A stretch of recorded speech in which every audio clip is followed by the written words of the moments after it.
રાખજો. જે મા બાપને આમ કહેવાય ને એના દિલના ટુકડા કરીને ગયા હોય ને, અરે અબ્બજોપતિ ઘેર ગયા હોય ને, લખી રાખો, એ દુખી જશે. લડવું નહીં, નડવું નહીં, અડવું નહીં, રડવું નહીં, પડવું નહીં. પણ હવે જે હું કહું છું ને એ તમારા જીવન ઉપર આધારિત છે.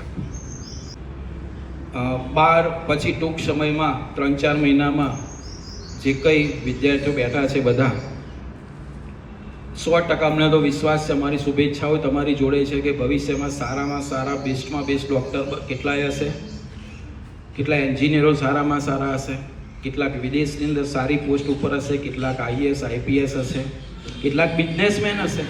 તમે બધા કેટલા ઊંચા હોદ્દા ઉપર હશો.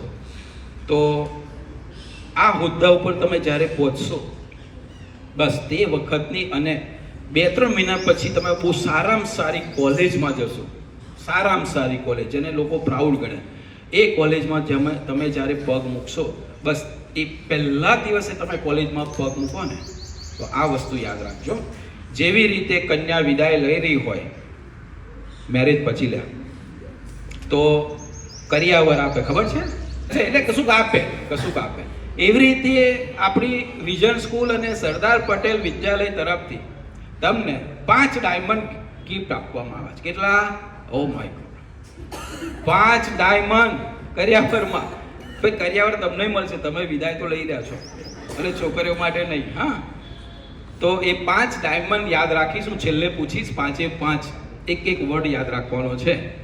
અને આ 5 એટલા કિંમતી છે કે તમારી લાઈફને ચેન્જ કરવા માટે અથવા લાઈફ ખાડે જતી હોય એને બચાવવા માટે બહુ ઇમ્પોર્ટન્ટ છે.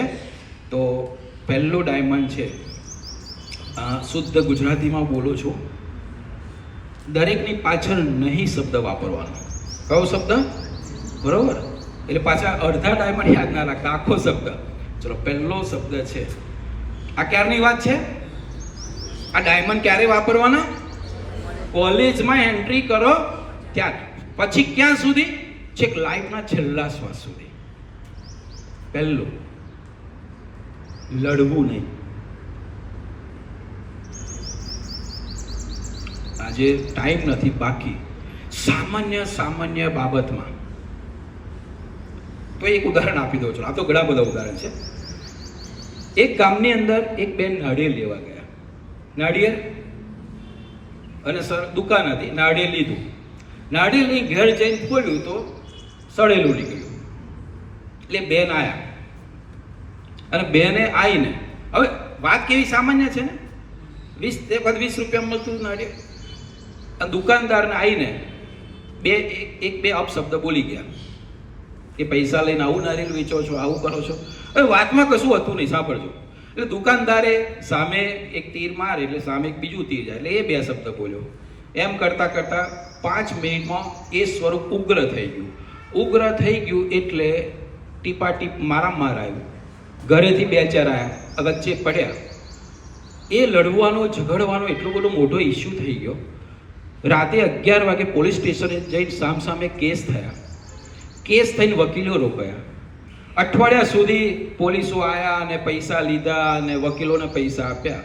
અને એમ કરતાં એ લગભગ 70-80 હજારનો ખાડો થઈ ગયો. એ નારિયેળ હતું 20 રૂપિયાનું. તમે સમજો છો માં વાત? કેમ આવું થયું? પેલો કંટ્રોલ ના રાખ્યો. લડવું, ઘણા લડવું એટલે પેશન. અને કોલેજમાં કેમ આવું હોય છે ખબર છે? હા, મને કેમ જોઈ રહ્યું છે? મારે બોલે કોઈ, ધારો કે જતાવાન કોઈ હશે ને, પેલું પિક્ચરમાં એવું જોવે ને, પેલો પિક્ચરમાં તો હીરો હોય તો પૈસા મળે.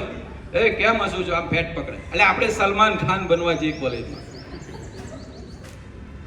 નેવર, લડીશું નહીં. એટલે લડવું નહીં, કયો શબ્દ? પી જવાનું, લેટ ગો કરવાનું. મસ્કરી કરે, હસતા મોઢે થેન્ક યુ કહીને આગળ જતું રહેવાનું. કારણ કે નારિયેળ વાળી વાર્તા યાદ રાખવાની કે નાની અમથી વસ્તુ આખું કેરિયરની પથારી કરી નાખશે. એટલે લડવું નહીં. બીજું કોની જોડે લડવું નહીં? યાદ રાખજો, બધા જ જીવનમાં ક્યારે ગમે તે વિરુદ્ધ હોય, મા બાપ સામે ક્યારે નહીં લડવાનું. અંડરલાઈન કરી દેજો. આ તમને એવું લાગે કે મારા મા બાપ મને ધક્કો મારીને ખાડામાં નાખી રહ્યા તોય નહીં લડવાનું, તોય વિશ્વાસ રાખવાનો કે ખાડામાં હીરા હશે, મોતી હશે તો જ મને ધક્કો મારે. કારણ કે દુનિયામાં મા બાપ સિવાય તમારું સારું ઈચ્છનાર કોઈ ના હોય, કોઈ ના હોય, તમે ના હોય. ક્લિયર? ક્યારે તમારાથી આવે છે કમ્પ્લેન, સાહેબ સામું બોલે છે, આ સામું બોલે લડવાનું નાનું બચ્ચું જ કહેવાય. તમે ફાઇટિંગ નહીં કરતા હોય, લડતા નહીં હોય, પણ સામું બોલાય એટલે એમાંથી જ મોટો ઝઘડો થાય. ભવિષ્યમાં ક્યારેય કોઈ બાબતે માતા પિતા જે કંઈ કે પ્રેમથી સ્વીકાર લેવું. તમને બહુ ક્રોધ આવે તો બહાર જઈને કોઈ દિવાલ ઉપર 2 મુક્કા મારી આવજો, પણ મા બાપ સામે ઊંચા અવાજે નહીં બોલીશું, લડીશું નહીં. ચલો, પહેલો ડાયમંડ, લડવું નહીં. બીજો, કોઈને નડવું નહીં. કહો, નડવું નહીં. ઘણા છે ને ટેવ હોય, સરસ પેલો ફાઇન હોય. આ કેમ? કોલેજમાં બહુ પ્રોબ્લેમો થાય છે બધા. સરસ પેલો કામ કરતો હોય ને બધું હોય ને ધીમે રહીને મમરો મૂકી દે એટલે નડી જ જાવ. સળગાવે, સળગાવવાની નહીં કહેતા, સળગાવે છે. ઘરમાંથી માંડીને સમાજમાં, મિત્રોમાં ઘણી વખત આપણી ટેવ જ હોય, કોઈકનું સારું કામ થતું હોય ને, જો ધારો કે તમે કોલેજમાં જશો ને સરસ ફંક્શન ચાલતું હશે ને, કોઈ સરસ ડાન્સ કરતો હશે ને તો એની મસ્કરી કરશો. આ તમે નડો છો એને, એની વિશેષતા બહાર લાવવાનું તમે નડી રહ્યા છો. હે, કેટલા મૂવી જોઈએ છે, બિચારી પહેલી વખત ગીત ગાવા કોલેજમાં ઊભી થઈ હોય ને બધા હસે છે તો જિંદગી પર નહીં ગાતી, નર્વસ થઈ જાય છે. એવું નહીં, કોઈને એને પ્રોત્સાહન આપો. નડવાની વિરુદ્ધ તમે જે કંઈ કોઈક સરસ હિંમત કરે ને, વાહ, વેલ ડન, વેલ ડન. આખા કોલેજના 1000માં તમે એને હાથ મિલાવો, ગમ્યું, ફાઇન, આગળ જઈશ તું, એવું પ્રોત્સાહન આપો. એટલે કોઈને નડવું નહીં, અડવું નહીં, વ્યસન નહીં.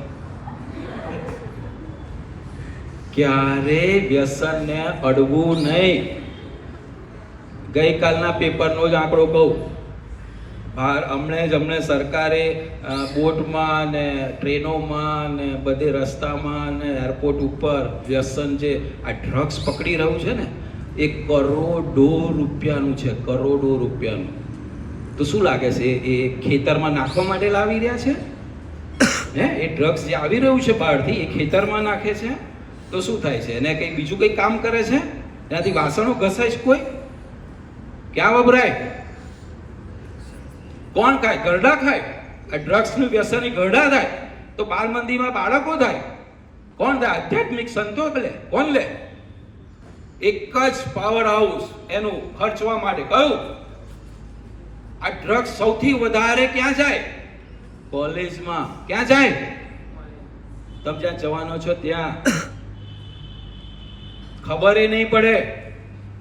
તમને એવું લાગે, મેં તો કેટલા એવા મારા સ્ટુડન્ટ જોયા છે જે આ શબ્દને લીધો નહીં અને પછી મેં 2-3 વર્ષે જોયું તો પાયમાલ કરી નાખ્યું એના ઘરને એક નાના વ્યસનથી. એવા તો હજારો દ્રષ્ટાંત છે. મેગા સિટીમાં જાઓ તો તમે જે કોલેજમાં જવાના ક્યાંક કોઈ જગ્યાએ કશું નહીં તો અત્યારે તો કેવું આવું સૂટ બૂટ પહેરીને આવો ને આવો ડે હોય ને, એક સિગરેટ તો માર યાર, લગાય, મજા આવશે. જીવન છે, ટેન્શન એટલે ટેસ્ટ તો કર. અને ટેસ્ટ કરવામાં લીધી તમને ખબર એ નહીં અંદર ડ્રગ્સ છે, તમને ખબર એ નહીં હોય. સાહેબ એક ફૂંક મારીને એ ફૂંક આખા કુટુંબને ફૂંકો મારી દેશે. જિંદગી ભર તમારા કુટુંબનો હતો પત્તો નહીં જોવા મળે. એક ફૂંક સાહેબ, એક ફૂંક. જો એક મસાલો, એક તમાકુ, તમને લાગશે તમાકુ છે, મસાલો છે, એમાં સહેજ પેલે નાખી દીધું ને પતી ગયું. બીજે દિવસ તમારી સમય જોઈશું. ક્યારે નહીં, અડવું નહીં. કોને નહીં અડવાનું? તમે એવું કહેશો કે છોકરીઓ, ભાઈ છોકરીઓ પણ રવાડી ચડી છે અને સ્ટેટસ પાછા મૂકે. સ્ટેટસ આ એટલે શું સ્ટેટસ તારું? હે, જિંદગી ફૂંકો મારી નાખશે તમને. ચલો ફરીથી કયો શબ્દ? નહીં. આપણે ત્રીજો અડવું નહીં. કોને નહીં અડવાનું? બસ એનાથી દૂર રહેવાનું. અને વ્યસની મિત્રોથી પણ દૂર રહેવાનું. મિત્રતા રાખવાની, પછી લડવા નહીં જવાનું. હા, પણ અડવું નહીં, રડવું નહીં. એવા કામ નહીં કરવાના કે રડવાનો વારો આવે. ફેશનમાં મિત્રોને જોઈને, કોલેજમાં જોઈને, મોબાઈલ ગેમમાં રવાડી ચડીને દેવા ઉપર દેવા. હવે મારા જોડે 1000 એવા ઉદાહરણ છે. સામાન્ય એટલે કેટલા ખબર છે? 21-22 વર્ષના છોકરાઓ, નામ સાથે એડ્રેસ સાથે પણ ખબર છે. 20 લાખ દેવું, કોઈનું 35 લાખ દેવું, કોઈનું 47 લાખ દેવું. પૂછું શાના માટે? કેરિયર માટે? તો ગુડ, કેરિયર માટે ફોરેન જો નાઈસ. તો પૂછું તો ખબર પડી ગેમમાં હારી ગયા. એટલે પણ 35 લાખની ગેમ, ઓહો. એની જગ્યાએ અમારે ક્રિકેટ લાવું તો આખું ગામ રોજે રોજ 24 કલાક દડાને બોલ બેટ રમ્યા કરે. એ ગેમમાં 35 લાખ હારી ગયા. કેટલાય આપઘાત કર્યો, કેટલાક મા બાપને એ ભરવા માટે ચૂપચાપ સહન કરીને ગીરે મૂકી દીધું ને સોનું ગીરે મૂકીને. તમે જો યાર, રડવાનો વારો આવે કે નહીં? રડે, પોકે રડે, પણ ઘૂસી જ ગયા અંદર ગેમમાં. પછી એવા કોઈ કામ કરે જેનાથી તમે અંદરથી મનથી, ઘણી વખત આંખથી નહીં રડતા, મનથી રડતા હોય. અને ખાસ કરીને આપણા મા બાપને કુટુંબ છે ને, આપણે બધા એકબીજાથી તારથી જોડાયેલા છે. તમારા ઘરમાં એક દુઃખી હોય ને, આખું ઘર દુઃખી હોય છે. તે તમે રડો ને, આખું ઘર. તો એવા કામ નહીં કરવાના જેનાથી જીવનમાં રડવું પડે. પછી તમે વિદાય વખત પાછા રડજો, પાછા હાઈવે કહું હું તો નાચીશ. એટલે મા બાપ બિચારા દુઃખી હોય, તમે લગ્ન કરીને સાસરે જતા હોય, એ રડવું જુદું છે. હા, આ તો એવું નહીં રડવાનું જે ખરાબ કામ કરીને તમને પશ્ચાતાપના આંસુ આપતા હોય. Not last but least. અને જે પહેલેથી યાદ કરો, ફરીથી પછી કહું છેલ્લું. હા, છેલ્લું બોલી નાખીશ, પકડી લેજો. લડવું, નડવું, અડવું, રડવું, પડવું. ક્યારેય પડવું નહીં. બે બાબતમાં, પ્રેમમાં, ખોટા વેમમાં. બહુ ઇમ્પોર્ટન્ટ. કેમ? આ બધા ફરી આવશે. કોલેજમાં આવા સરસ ફાઇન સૂટ બૂટમાં જશો ને, એટલે સૌથી પહેલું ગુરુત્વાકર્ષણ બળ નહીં, ત્યાં જે બળ આવે એને કહેવાય આકર્ષણ બળ. કયું બળ? અને એક બાજુ કેરિયર, એક બાજુ. અને પછી કે શું થયું? તા કે લવ થયો. શું થયું? તા કે પ્રેમ થયો. એટલે પ્રેમ એકચ્યુઅલી સારા, વ્યવસ્થિત, સાચો અને દિલનો પ્રેમ જે થાય ને, એ 25 વર્ષ પછી થાય. 25 વર્ષ પહેલા પ્રેમ નહીં, એ વેમ છે. શું છે? વેમ છે. અને એ વેમમાં અને પ્રેમમાં પડવું નહીં. નહીં તો કેરિયર એક બાજુ, એક નામ સાથે નહીં કહું, પણ એક ખાલી કિસ્સો કહું છે. મારા ઘણા બધા છે, 1000 જેવા કિસ્સામાં છોકરીઓ તો ઘણી વખત ખાસ કહું છે, તમારા માટે ખાસ લાગુ પડે છે. એટલે તમારે પછી એવું નહીં પડવાનું. હું જ્યારે ભૂતકાળમાં ભણાવતો હતો, એક છોકરી હતી, બહુ બ્રિલિયન્ટ, 10મામાં. એટલે એક માર્ક્સ ક્યાંય ના કપાય.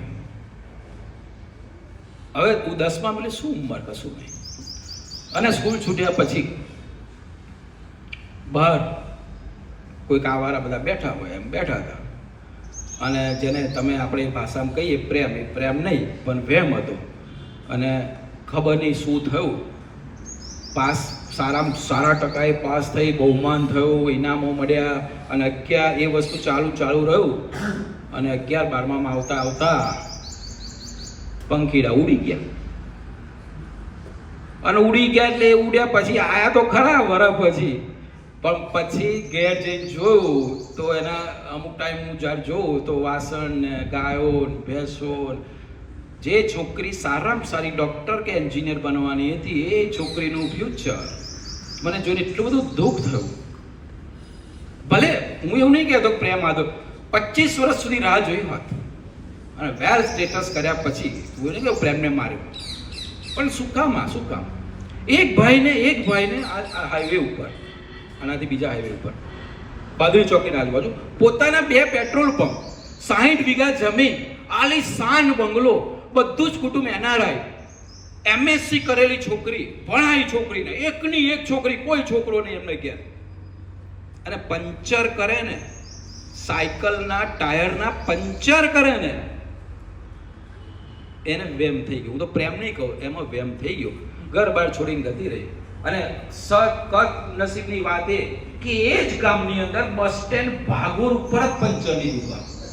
બાપને જ્યારે આલી શાન વાળી લઈ જાય ને, તારે આમ જો ગામમાં જમાઈ પંચરો કરે, માર પેટ્રોલ પંપ છે. સારું, કેટલું આ કેટલો વજ્ર, કેટલો વજ્ર, શું કામ યાર, શું કામ? હાથે કરી જા, હોમ કરી શું કામ અગડી પડી જાવ છો? ના પડશો. 25 વર્ષ સુધી વિચારશો પણ નહીં. એને દૂરથી સલામ. સામા નહીં પડવાનું, પ્રેમમાં ને પ્રેમમાં. ઓલરેડી અલ્યા ભાઈ, આ તમને અત્યારે ખરાબ વાત પણ લાગશે. હું તમને, તમે જ્યારે કોઈકને ધારો કે ઓલરેડી પડી ગયા હોય ને, મને મળજો, હું એ પંચર વાળાને ઘેર લઈ જઈશ.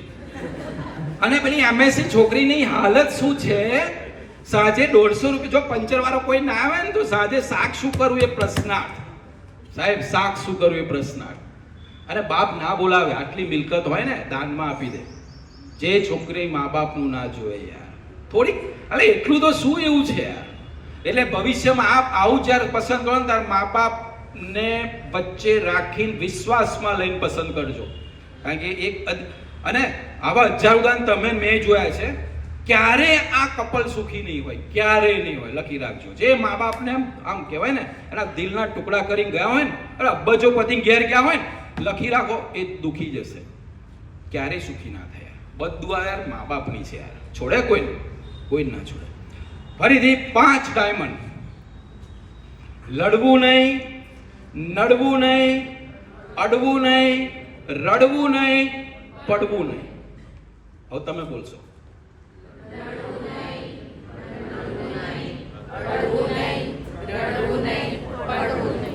ગાયો જોરદાર, આપણે બધા. અને છેલ્લી બાબત, કારણ કે પાછા મિતુલ સર ક્યાં ને મારી ઉપર કાતરિયા કરી રહ્યા છે કે સાહેબ ના, તમે કહો મૂકી દેવાનું તરત જ. તમે લાગે કે આ કામની વાત નહીં, ના ડાયમંડ સાહેબ ડુપ્લિકેટ છે, એમાં નહીં ચાલે વાત, તો મારે તરત મૂકી દેવાનું.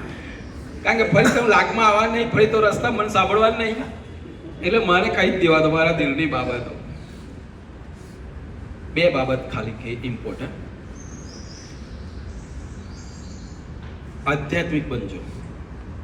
આ બધાને છે ને, આ સમાજ એવો છે ને કે ખબર નહીં પડે ક્યારે હાથ ખેંચી જશે. એના માટે એક તમારું કહેવાય ને, શું કહેવાય ને, તમારું રક્ષણ કરે કવચ એ સ્પિરિચ્યુઆલિટી તમે ટચ નહીં કરવા દે આ બાબતોમાં. કોઈ પણ આધ્યાત્મિકતા, કોઈ પણ ધર્મ પણ પકડી રાખજો. અને આધ્યાત્મિકતા એટલે પહેલા છે ને, આઈક્યુ જેનું સરસ હોય ને, બેસ્ટ હતા, ઇન્ટેલિજન્ટ ક્વોશન્ટ કે. પછી એવું ખબર પડી કે ભાઈ આઈક્યુ વાર કંપનીઓ લીધા, સીઈઓ બનાવી દીધા આઈક્યુ વાર, પણ એમાં ઇમોશનલ જ નહીં, તો કંપની ઘાટામાં ગઈ. કે ભાઈ બુદ્ધિશાળી એકલાથી નહીં ચાલતું, ઇમોશનલ ક્વોશન્ટ જોઈએ, એને લાગણી હોવી જોઈએ. લાગણી હોય તો જ કંપની. પછી ખબર પડી કે લાગણી છે, અને છતાંય કંપની ઘાટામાં જાય. તો કે સ્પિરિચ્યુઅલ ક્વોશન્ટ જોઈએ, આધ્યાત્મિક ક્વોશન્ટ જોઈએ. એ કારણ કે નિષ્ફળતા કેટલી વખત આવવાની કંપની, એને ટકી કોણ રાખશે? ઇમોશનલ વાળો તો તરત છોડીને જતો રહેશે. આઈક્યુ વાળાને દિમાગ નહીં ચાલે તે વખતે સ્પિરિચ્યુઅલ ક્વોશન્ટ ભલભલી સમસ્યાઓમાંથી ઉગાડશે. એનું નામ છે આધ્યાત્મિકતા. અને છેલ્લું બહુ જ ઇમ્પોર્ટન્ટ બાબત તમને કહું છું. તમે હવે જ્યારે કોઈ પણ કોલેજ થકી જીવનની અંદર પગ મૂકવાનો છો, ત્યારે દરેક ડગલે ને પગલે સફળતા મળે એવું નથી. સમજી લેજો. ગમે તેટલા તમે બ્રિલિયન્ટ હોય, કરોડપતિના છોકરા છોકરી હોય, ગમે તેટલા બુદ્ધિશાળી હોય, દુનિયામાં કોઈ એવો વ્યક્તિ નથી જેને જીવનભર 80 વર્ષ માત્ર ને માત્ર સફળતા જ મળી હોય. કોઈ પણ હોય, આવશે, નિષ્ફળતા આવવાની છે. હજુ સુધી તમને અનુભવ નથી. આ બધા સામાન્ય ટેસ્ટ સ્કૂલોમાં ને ઘરેથી હવે ટ્રાન્સપોર્ટેશન થયું, તમને ક્યાંય નિષ્ફળતા નથી જોવા મળી. ઘણી વખત એવું થશે, અનઅપેક્ષા એટલે કહેવાય ને, અપેક્ષા ભાર, એકદમ અચાનક તમે 180 ની સ્પીડે જતા હો ને એકદમ બોમ્બ ખાઈ જશે. અને એ જો પચાવતા નહીં આવડે ને, બધા લોકો જ્યારે સફળતાની શિખરો પર જતા હોય ને, સહેજ નિષ્ફળતા. તમે સાંભળજો, આઈએએસ કેટલાય આપઘાત કરે છે, આઈઆઈટી વાળા કેટલાય આપઘાત કર્યો છે, મેડિકલ વાળાએ કેટલાય ડોક્ટર બનીને આપઘાત કર્યો. અરે એ તો ઠીક, અમને જોયું હોય બિઝનેસમેનો 1000 કરોડ રૂપિયાનું મિલકત, અને તોય આપઘાત કરે છે. એનો મતલબ એવો હતો કે એ લોકો નિષ્ફળતાને પચાવી શકતા આવશે જ. લખી જ રાખો, ગમે ત્યારે અણધારી આવે, ક્યારેય જીવનને છોડવાનું નહીં, ક્યારેય નહીં. બધા સંકલ્પ લઈશું, પ્રાણ પ્રતિજ્ઞા લઈશું, ગમે તેવું હિમાલય જેવો પહાડ આપણી આગળ આવે, નેવર ક્વિટ, ક્યારેય નહીં. દરેકનું સમાધાન છે, દરેકનો ઉકેલ છે. બસ તે વખત ખાલી ધીરજ રાખજો, સમય પસાર થવા દેજો, ઓટોમેટિક ઉકેલ આવી જશે. અણધાર્યું પગલું ભરવાનું નહીં, જે મા બાપને જિંદગીભર પછતાવો થાય, જિંદગીભર. ગઈકાલે એક માં હોસ્પિટલમાં રડતી હતી ને મારાથી આક્રંદ ના જુઓ, મેં રીલ બંધ કરી દીધી 15 સેકન્ડ પછી. એટલી રડતી હતી, એટલી કે જાણે હાથ તૂટી પડ્યું હોય. મેં કારણ સાંભળ્યું તો મારું દિલ તે વખત આમ ધકતું બંધ થઈ ગયું. 11 વર્ષનો એકનો એક છોકરો, ખાલી એટલું જ મમ્મીએ કહ્યું કે ગેમ ના રમીશ મોબાઈલમાં. એ છોકરાએ ફાંસો ખાઈ લીધો, મૃત્યુ પામ્યો. અરે શું છે યાર આ ગેમ? એવું તો શું છે જે તમે મા બાપને જિંદગી ભર, જ્યારે 80 વર્ષની થશે ને જ્યારે 11 વર્ષના છોકરા મેદાન ઉપર જોશે ને, દરેક વખત રડાવવાની, દરેક વખત રડાવવાની. યાર શું કામ, યાર શું કામ? નેવર. હા બધા, હા કોઈ આદર્શ તમે માનતા હોય, કોઈ આધ્યાત્મિક ગુરુ હોય, એને ત્યાં જજો. કોઈ સમસ્યા આવે તો એનાથી સોલ્યુશન ના મળે, તમે જેને જે રીતે લાવજો. અને છેલ્લે તો સ્કૂલના સાહેબો છે જ, સમસ્યા લાવવા માટે એ વખત ગુરુને યાદ કરજો. 20 વર્ષ પછી પણ કદાચ એમની જોડે સોલ્યુશન મળે, કારણ કે ગુરુ એક મા બાપ પછી બીજો જે મોટું છે ગુરુ. અને છેલ્લે આપણે તો છીએ જ. મારા બેટા ના પાડે છે, તાળી તો પાડો યાર. જ્યારે પણ ગમે તે સમસ્યા આવે, જિજ્ઞેશને યાદ કરજો. થોડીક તો હેલ્પ હું કરીશ, કારણ કે મેં મારું એવું નહીં કહેવું, પણ ઘણા બધા વિદ્યાર્થીઓને ડિપ્રેશનમાંથી મેં બહાર કાઢેલા છે. અહીં નહીં, કોલેજમાં જઈને 3-4 વર્ષે મારું મોટિવેશન યાદ આવે કે સાહેબ હવે આમાંથી બહાર તમે જ કાઢશો. અને 15-20 મિનિટ વાત થાય, 2 મહિનાનો ફોર્સ ચડી જાય, અને પછી 2 મહિના સુધી તો ફૂલ ફોર્સમાં ગાડી ચાલતી હોય. એટલે અને છેલ્લું વાક્ય તમારા માટે, આમાં તો સાહેબ કહી ગયા મેં હું શાયરી લખીને પણ બોલું છું, પણ મોડે નહીં આવડતી. તમારા માટે ભાઈ, તમે ગમે તો આદાબ નહીં, તાલીઓ પાડજો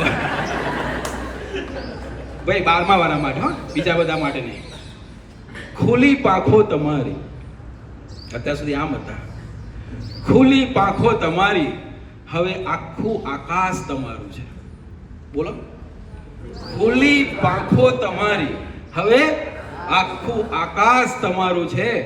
ભલે જાવ દૂર વસીને, પણ આ ઘર હંમેશા તમારું છે. આવું ઘર મારા ઘર નહીં જતા. વિઝન સ્કૂલ ઓફ સાયન્સ અને સરદાર પટેલ વિદ્યાલયના દ્વાર 24 કલાક આપણા માટે ખુલ્લા છે. જ્યારે પણ ઊંચા હોદ્દા ઉપર કે કોઈ પણ રીતે જ્યારે પણ જરૂર પડે સ્કૂલને, બેધડક આવજો. ફોન કરવાની જરૂર નથી, પૂછવાની પણ જરૂર નથી. એકદમ આકસ્મિક સરપ્રાઈઝ આપજો, પણ કલેક્ટર બની ના આપશો ને તો મિતુલ સર હાર્ટ ફેલ થઈ જશે કે સારું ચેકિંગ આવું આઈએસની પોલ.